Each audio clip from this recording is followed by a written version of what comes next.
Welcome back. You turn the page. Now you stand at the threshold of part 2. Behind you lies what's been done, the sketches, the half-fired dreams, the never finished, that still finishes somehow. Ahead lies the work, the deeper questions, the tougher climbs. Will you step forward? Will you roll up your sleeves? Because this isn't about comfort zones. It's about moving. It's about seeing what hides behind the unfinished. So take a breath, close the door on part 1, and open the door to this next chapter. Let's begin. Chapter 3. The Mental Lab. The unexpected attention and notoriety that came with and followed the release of Can't Hurt Me was as humbling as it was disorienting. After decades of grinding in the shadows outside the public eye, I was now spotlit. My biggest fear was if I stopped working I would fall back into being a lazy, insecure human being. So I fought back negative thoughts each day and harnessed the power of my mind. While working, I realized the bigger problem was not physical but mental. So, I made a mental lab, where all the mistakes, fears and failures could be analyzed and mind could be made tougher. While I was preparing to become a Navy SEAL, then in almost 3 months, I had to lose 45 plus kgs. I knew my body could not be perfect, but I needed a mind of steel. Every workout, every run, every pull-up only tested my mental toughness. I created an alter ego of myself, Goggins, a savage who could never give up. Mental Lab is a way for me to analyze, study and face the real fear and pain within. David was scared and weak. Goggins was a savage who could face any challenge.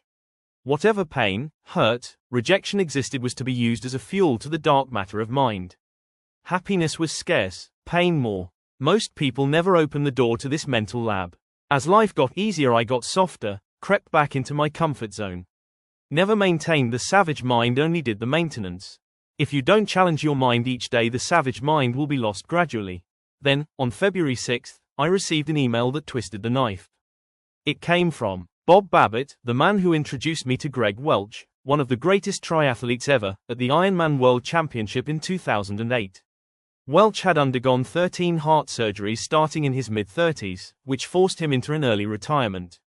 In my panicked state, I was sure this was some kind of bad omen, but Babbitt wrote to me with a simple question. He wanted to know if I'd consider running the Leadville Trail 100 later that summer to raise money for his charity, the Challenged Athletes Foundation, CAF.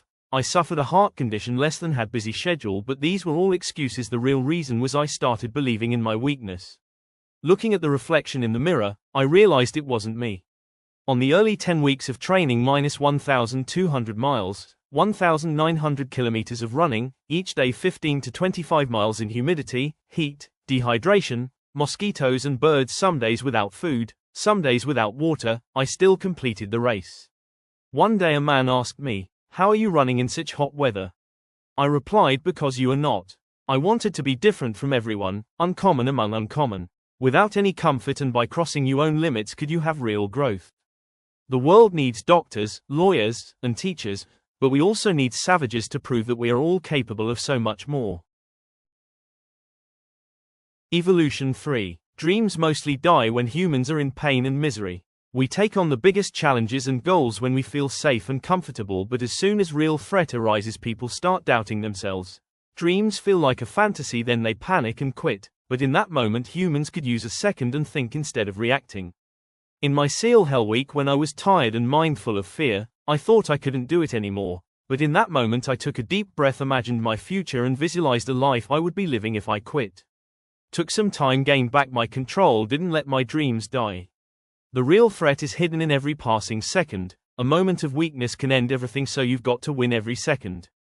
Many a times in our lives we need to lose weight, quit addiction, crack exams. Everything depends on the decision of that 1 second when panic, pain, risk of failure forces you to act impulsively. Wait a little, take a deep breath, calm your brain down and think what happens when you quit. Is that thought love, or just fear? Everything ends, nothing is permanent, and that is why you should not quit. Even if you have to quit, then do so when you are calm. Let the decision be conscious and not driven by panic or fear. What you did yesterday should not matter. Challenge yourself daily. Why put myself through a 10-week training camp or a 100-mile run in Colorado's thin air? I knew how horrible that experience is and what it takes, but I also knew that this right here was one of the most important 1-second decisions in my life. This wasn't a fight or flight moment. I wasn't overwhelmed by the fear of death. I wasn't on the brink of failure or humiliation, and my heart rate was beating slow and steady. This was a mature version of the unconscious impulse to quit. The one you don't see coming until it greets you at the gate when you think you've finally arrived. I don't have any respect for people who live this luxe life 24/7. If I said no to Babbitt, I wouldn't be quitting on him. I would be quitting on myself. I would be making a fear-based choice to no longer be the very person who I became so proud of. There are 86,400 seconds in a day. Losing just one of those seconds can change the outcome of your day and, potentially, your life. Chapter 4: A Savage Reborn. 2 weeks before the race, Kish and I flew into Aspen to acclimatize, but after a week of 2 days, including long trail runs in the morning and daily speed hikes up Ajax Mountain each afternoon, my body was in shutdown mode. In our hotel room after yet another disappointing training session, she sensed my frustration. "You don't need to do this to yourself, David," she said. "You've run this race before. If you never enter another race in your life, you will still have done more than most people can even dream of doing." But all I could think about was the last time I'd signed up for a 100-miler. If I was going to do Leadville, I was going to do Leadville to the best of my ability. No matter how bad I felt physically, I didn't come all the way out here just to see if I could finish in 30 hours. My goal was to finish in under 24 hours. My race plan was the same as usual. I would speed hike the ups and run the flats and downs. The Leadville Trail 100 has a bunch of full summits. The most infamous one is on Hope Pass at 12,600 feet above sea level. The climb begins at around the 40-mile mark, and it's the last major pass before the turnaround at Winfield. We have to learn to stop looking for a sign that the hard time will end. When the distance is unknown, it is even more critical that you stay locked in so the unknown factor doesn't steal your focus.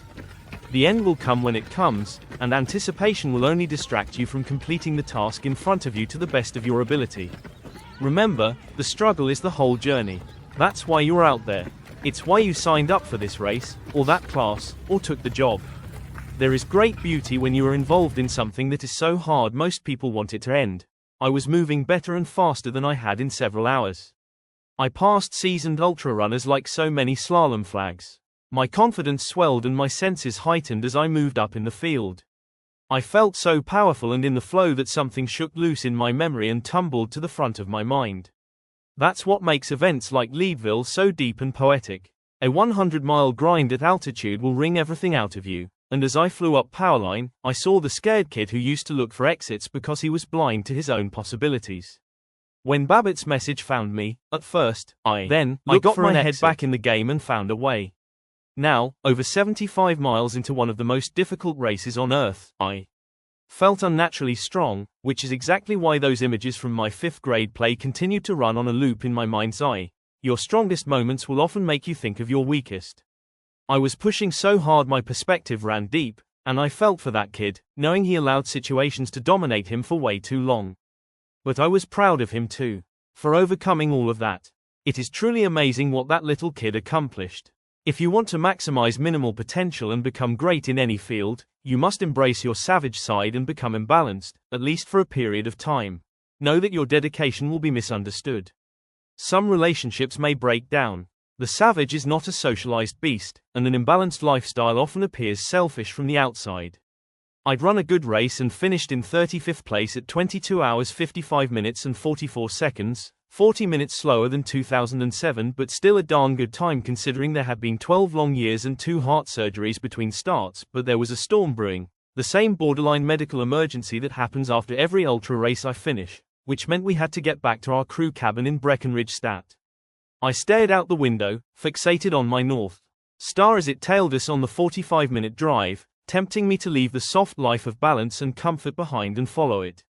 I'd already done it. I'd run almost every meaningful race in the ultra game. I'd been there and done all of that, and now I knew that it wasn't enough. What was next? Evolution 4. Although my childhood stuttering was alarming, I wasn't completely undone by trauma.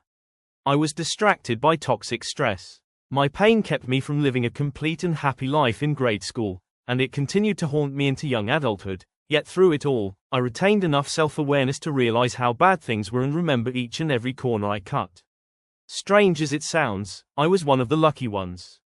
For some victims, their trauma is so devastating that they lose all their self-respect and self-awareness. Part of what saved me from sliding all the way to rock bottom was what I saw in my mother. As much as she tried to hide it, she was the portrait of devastation. Which is why I've been able to study the work of the prisoner's mind all my life. Subconsciously, she built a tower of mental and emotional isolation, and by the time I was 8 years old, she was an empty shell. She hustled and strived, but very little registered with her emotionally. The irony is you build those walls to protect yourself. You think they will make you hard and less vulnerable, but they isolate you in solitary confinement with your darkest thoughts and ugliest memories. You convince yourself that somehow you deserve to be there due to the bad life decisions you made. You believe that you are not worthy of more, or something better, and that the damage can't be undone. You are filled with endless shame. When you look in the mirror, you don't see yourself for who you are.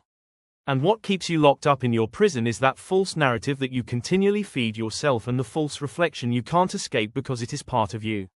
By the time I was in high school, my mom was an independent, successful woman who had survived domestic violence and landed a six-figure job at a top-tier liberal arts university. Those were the straight facts. Everyone around us saw the same thing, but in the mirror, she saw a worthless and undeserving person. With intention and effort, you can heal and take control of your life. When you come to rock bottom, that's a different situation, and it won't be a clean or easy fix. You'll need help. Of course, it takes self-esteem and self-awareness to seek help and share your brutal story, and when you are confined by the walls you built, awareness and confidence are non-existent. Have the courage and mental endurance to do whatever it takes to start knocking down those walls. You are the warden of your life. Don't forget you hold the keys. Thank you for staying with me through this chapter of discovery. You've turned ideas into questions.